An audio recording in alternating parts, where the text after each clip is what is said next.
ഒരു ദിവസം 10 മണിക്കൂർ വെച്ച് വർക്ക് ചെയ്ത് മറ്റേ 2 countries ലീവാലോ ഒരു ദിവസം 10 മണിക്കൂർ വെച്ചിട്ട് വർക്ക് ചെയ്ത് കഴിഞ്ഞിട്ടുണ്ടെങ്കിൽ ഒരു ദിവസം റെസ്റ്റ് എടുക്കാം നമുക്ക്. ബാക്കി 6 ദിവസം പണിയെടുക്കാം. അപ്പൊ ഒരു ദിവസം നമുക്ക് ഒരു 23.5 വെച്ചിട്ട് ഏകദേശം $235 കിട്ടും.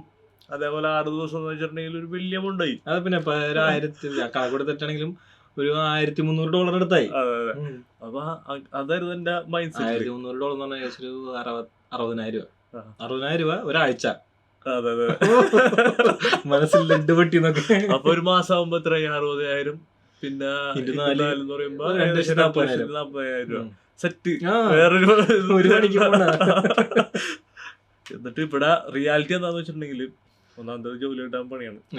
കിട്ടിയ ജോലിയാണെന്നുണ്ടെങ്കിൽ പോലും ഈ പറഞ്ഞ പോലെ ഈ ഒരു 40 മണിക്കൂർ പോലും ഫുള്ളായിട്ട് കിട്ടില്ല. ഫുള്ളായിട്ട് കിട്ടാനായിട്ട് സ്ട്രഗിൾ ചെയ്തോണ്ടിരിക്കും. കാഷ്വൽ ജോബുകൾ അങ്ങനെ ആയിരിക്കും മിക്കവാറും. അതെ അതെ.